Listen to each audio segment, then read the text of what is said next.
Muy buenas noches, bienvenidos a Odisea. En este momento, el gobierno ha recibido esta semana, y muchos de los clientes de las principales consultoras de opinión pública del país han recibido, una radiografía bastante negativa del humor social. Vamos a situar esto en algunos números. No tanto de la imagen del gobierno, que puede fluctuar aleatoriamente o más o menos aleatoriamente, semana a semana o día tras día, sino de un fenómeno más importante, más decisivo, que son las expectativas de la gente. ¿Cómo cree que va a ser el futuro? Todos decidimos y operamos en nuestro presente con una hipótesis respecto de cómo va a ser nuestro futuro. Vamos a poner una referencia para entender cómo está moviéndose la opinión pública en ese campo o con arreglo a esa cuestión. En la campaña electoral última, mes de septiembre, octubre, si uno le preguntaba al público cómo va a ser la solución de los problemas que tiene entre manos Macri, había un 30% que decía no los va a poder resolver. Este gobierno ya fracasó. Bueno, ese número, 30%, hoy está en aproximadamente alrededor del 48%. Casi la mitad de los encuestados cree que el gobierno ha perdido la oportunidad de resolver los problemas que tiene entre manos. Vamos a la otra visión. Los que creen que las cosas son difíciles, pero el gobierno con tiempo, si uno le da tiempo, las va a resolver. Bueno, en la época de la campaña electoral, 45% de los consultados creían que si uno le daba tiempo a Macri, Macri iba a resolver los problemas. Hoy ese número está aproximadamente en 35%. Este era el gran activo de Cambiemos. El gran activo de Cambiemos era que había que atravesar un desierto, pero ese desierto iba a ser efectivamente atravesado. Es decir, había una llegada a un punto de llegada satisfactorio. Hoy, si se le pregunta a la gente, como hizo la Universidad de Itela al estudiar la confianza del consumidor, en la situación personal, bueno, los argentinos hoy creen estar en una situación tan mala en un piso como el de más o menos marzo-abril del 2009, gran crisis internacional, gran proceso recesivo. Encima, en Buenos Aires, con la gripe A. Bueno, estamos como en aquella depresión, o antes, como en septiembre del año 2003, cuando todavía no se veía que la recuperación era, como fue después, evidente. Esto último es importante también, porque quiere decir que son estados que pueden ser circunstanciales, pero hoy estamos en estas circunstancias. ¿Cuáles son las razones por las cuales los números que llegan a la mesa de Macri en términos de cómo lo está mirando la sociedad son los peores desde que llegó al poder? Yo creo que más allá de las razones que tocan la economía, a las que nos vamos a referir después, hay una razón, si ustedes quieren, paradójica. Y es que Macri le ganó a Cristina Kirchner. ¿Qué relación hay entre el triunfo sobre Cristina Kirchner y este estado depresivo? Bueno, que la gente puede haber tomado los primeros 2 años de gobierno como los 2 años de una gran confrontación con un pasado que no terminaba de irse, con una amenaza que prometía volver, de algo que para buena parte de la sociedad había sido muy negativo, que fue el kirchnerismo, y sobre todo la última etapa del gobierno de Cristina Kirchner. Macri venció ese fenómeno, derrotó al populismo, lo derrotó por la vía electoral, algo que lo vuelve muy atractivo, sobre todo fuera del país. Es decir, no fue necesario que el populismo implosionara, que hubiera una crisis de grandes dimensiones, dantesca, para que fuera derrotado. No, no, le ganó con argumentos, le ganó con campaña, le ganó con política. Una vez que le ganó, gracias por los servicios prestados, pero ahora queremos resultados. Y hoy Macri ya no compite contra Cristina Kirchner. Desde que le ganó, empieza a competir contra sí mismo. Y mucha gente cree que ya pasó mucho tiempo para que el gobierno despeje o derrote al otro gran enemigo, que no tiene rostro, que se llama inflación. Bueno, Macri había puesto la inflación en el centro de sus preocupaciones cuando dijo: de la inflación me encargo yo. No hizo, como podría haberse imaginado, como hizo, por ejemplo, en los años fines de los 90, el gobierno brasileño de Cardoso, que puso en todos los puentes de las grandes ciudades brasileñas un cartel diciendo: la inflación la derrotamos entre todos. No, dijo: soy yo. Un líder dice: este problema es mío, cuando tiene la confianza plena de que lo va a resolver, porque es líder pero no tonto. Ahora, Macri, resolver el problema de la inflación se le está volviendo algo más complejo. En el contexto de este problema, que es el problema inflacionario, la inflación de los 3 primeros meses de este año fue superior a la inflación de los primeros 3 meses del año pasado, aparece un fenómeno que ningún argentino domina, que el gobierno no domina, que tiene que ver con una situación internacional que todos estábamos en alguna medida esperando. Es un cisne blanco, algo que podía pasar, que es una suba en la tasa de interés que determina la Reserva Federal de los Estados Unidos. Y esa suba en la tasa de interés produce un movimiento en todos los mercados emergentes, también o sobre todo en Latinoamérica. Quienes tenían colocado su dinero en bonos colombianos, en activos brasileños, en Lebacs argentinas, deciden irse en busca de algo que rinde parecido, pero es más seguro, que son los bonos del Tesoro. Porque esos bonos empiezan a pagar más.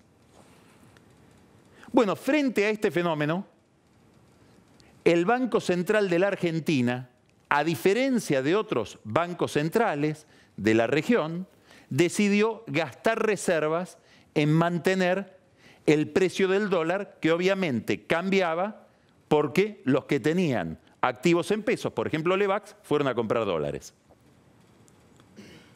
¿Por qué lo hizo? Bueno, los críticos dicen: está regalando reservas. No solo está regalando reservas. Al que tiene activos peruanos, brasileños, colombianos, le está diciendo: vayamos a la Argentina y compremos dólares ahí, que me están garantizando un dólar barato para que me pueda ir con menos costo. Sturzenegger me mantiene el tipo de cambio en un precio conveniente, me hace él el negocio. Estos son los que son muy críticos de la política del Banco Central. Otros dicen: no, bueno, es imposible no hacerlo porque, a diferencia de otros países, la Argentina tiene inflación. Si se dispara el dólar, pasa ese precio del dólar a los precios de los demás bienes. Suben los alimentos, sube todo. Este es el problema de la inflación. Contraargumentos, sí, pero espera que suceda eso, a ver qué pasa con el dólar en 2 o 3 días. No hagas lo que hiciste de regalar reservas gratis y hacerle el negocio al que se está yendo de las Lebacs al dólar. Y a partir de aquí, una cantidad de dudas que circulan en el mercado. O lo hizo para después subir la tasa y poder decir: viste que la tasa tenía que estar mucho más alta, como yo decía, y no como me indicaron desde la jefatura de gabinete o desde el resto del gobierno de la Casa Rosada en diciembre del año pasado. Y acá aparece un tema central que tiene que ver con cuestiones técnicas, con el comportamiento del Banco Central, con la figura de Sturzenegger, que tiene que ver con lo siguiente: él está convencido de que la receta que le pidieron en diciembre del año pasado es la correcta, o agrega incertidumbre a la incertidumbre que ya existe y que viene desde afuera. Esta es una gran pregunta que el único que la puede resolver es Mauricio Macri cada vez que habla con Sturzenegger o decide respaldarlo.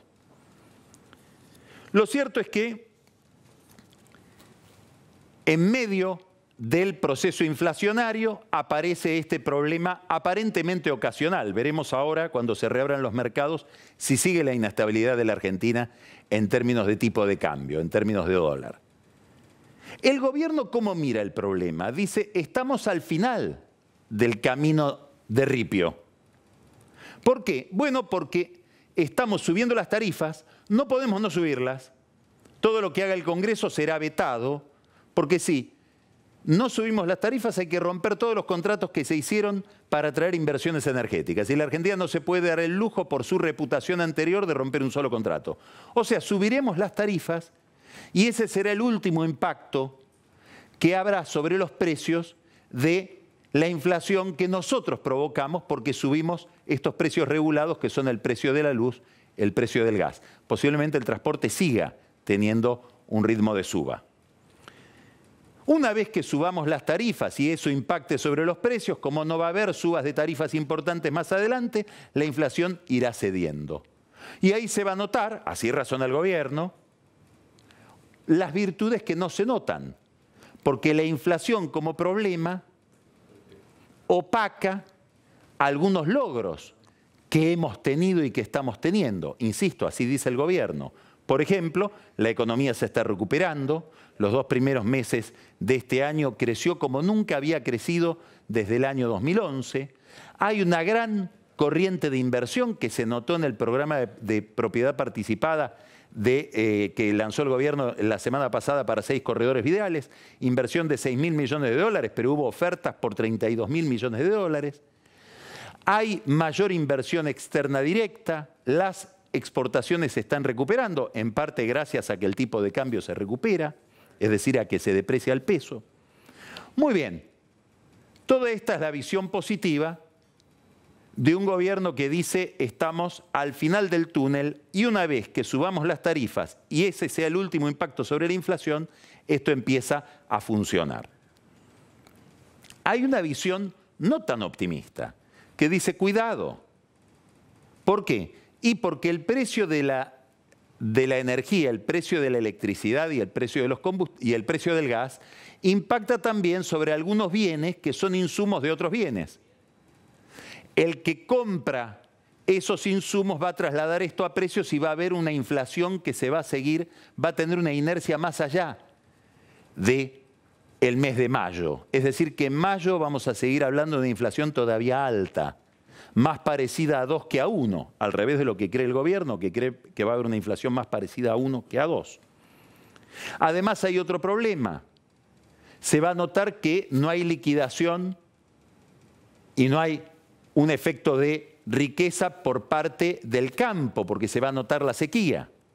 Es decir, visiones que si bien no disienten del todo con la estrategia gradualista del gobierno, dicen, ojo que el ritmo va más lento. Va a seguir habiendo camino de ripio un par de meses más. ¿Esto por qué es tan importante? Porque hay una relación directa entre inflación y política. ¿Y cuál es la relación directa? Que en un país con alta inflación, la imagen del gobierno sube y baja según el comportamiento del salario real, es decir, del poder adquisitivo. Si yo noto que mi poder adquisitivo disminuye, mi mal humor respecto de Macri sube. Por lo tanto, para el gobierno, si está pensando en las elecciones del año que viene, es crucial bajar la inflación para que el poder adquisitivo del salario se mantenga. Entre otras cosas porque no puede subir mucho más los salarios nominales, las paritarias están acotadas en un promedio de 16,5 hoy, bastante parecido al 15 de inflación que aspira a tener el gobierno. ¿Por qué? Y porque si subo mucho el salario nominal, pago más sueldos de los que puedo pagar, empieza a caerse la producción, a caerse la actividad, a haber desempleo. Es decir, que el gobierno se mueve en un sendero muy angosto de contradicciones y tensiones. Y mira centralmente esta variable, que es la capacidad del salario para comprar cosas, para consumir, el poder adquisitivo. Por lo tanto, si la inflación se mantiene alta y come el poder adquisitivo del salario, lo más probable es que haya un malestar electoral el año que viene. Muy bien. En este contexto, contra el telón de fondo de estas encuestas negativas y de este problema de la inflación que parece estar en el centro de este mal humor o de esta negatividad, apareció otro dato, que es un ruido dentro de la alianza, que es una consecuencia de que estos problemas no se resuelven y también su causa. ¿Por qué? Y porque el que ve desde afuera del oficialismo que los radicales están inseguros respecto de cuál es el rumbo de la economía, que Carrió está crítica, o que Emilio Monzó, el presidente de la Cámara de Diputados, dice la verdad que no tengo muchas más ganas de seguir, bueno, la preocupación que manifiestan las encuestas aumenta. ¿Puede ser que acá tenga que ver también que se le ganó a Cristina Kirchner? Y puede ser. ¿Por qué? Y porque la oposición a Cristina Kirchner era un gran pegamento de gente que pertenecía a grupos distintos, a tradiciones distintas, que no se entendían muy bien entre ellos, pero que depusieron esas diferencias en homenaje a tener que derrotar a alguien que veían como más peligroso que mantener esa diversidad. Ahora que Cristina Kirchner fue derrotada, que el kirchnerismo parece ser una variable menor de la política argentina, bueno, probablemente Carrió un día se despierta, o los radicales se despiertan y dicen, ¿qué hace acá Macri viviendo en mi casa? ¿Cómo es que lo tengo a Macri en la cama? No, lo tenés porque te acordás cuando Cristina era una amenaza. Ah, sí, pero ahora no tengo tanto estímulo. Quiere decir que tendría que haber algún tipo de reacuerdo, de conversación, de entendimiento dentro de Cambiemos para ver qué cosas los unen más allá de la animadversión o la rivalidad con un líder que ya entró en una especie de eclipse, por lo menos, que es Cristina o el kirchnerismo. Esta falta de coordinación política es aprovechada, obviamente, por la oposición. Y esto es una física natural de cualquier coalición. Si yo tengo un aliado, un socio, no le puedo pedir a mis opositores que sean más solidarios conmigo de lo que es mi aliado. ¿Qué quiero decir? Que si el señor Miguel Pichetto ve que los radicales critican la política económica, aunque esté más convencido que los radicales de esta política económica, y le voy a decir algo en secreto, Pichetto está más convencido que los radicales de las virtudes de esta política económica, aún estando más convencido, no puede, porque el papel que le tocó en la obra de teatro es este, mostrarse más amigo de Macri que Carrió o que el radicalismo. Por lo tanto, tiene que ponerse más duro, y es lo que estamos viendo en el Congreso. Un Congreso más endurecido que le quiere dinamitar al gobierno una variable fundamental que es la de los precios energéticos. ¿Para qué? Y para que el aumento de tarifas siga ocurriendo, si es posible, el año que viene y si es posible cerca de las elecciones, con las complicaciones fiscales que eso traería, porque impediría bajar subsidios. ¿Por qué el Congreso está tan duro? Si antes llamaban a los gobernadores y los gobernadores disciplinaban a los diputados y a los senadores. Eso también está difícil ahora. ¿Sabe por qué?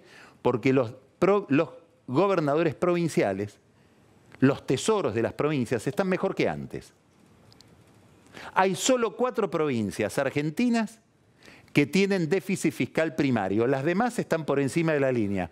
¿Qué quiero decir? Que los gobernadores, por distintas razones, porque la economía se reanimó, porque les devuelven el 15% de coparticipación que decidió la Corte, están más independientes, tienen más autonomía, son menos apretables por la Casa de Gobierno de lo que lo eran antes. Entonces, cuando el ministro del Interior los llama y les dice, ¿por qué no me disciplinas a tus diputados? Dicen, y no, ya no los manejo. No, no es que no los manejás. No necesitas disciplinarlos porque no necesitas hacer mérito ante el Poder Central, porque el Poder Central te dio más autonomía.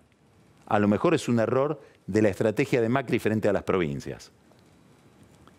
Hay además de una falta de coordinación en la coalición, una falta de coordinación administrativa, probablemente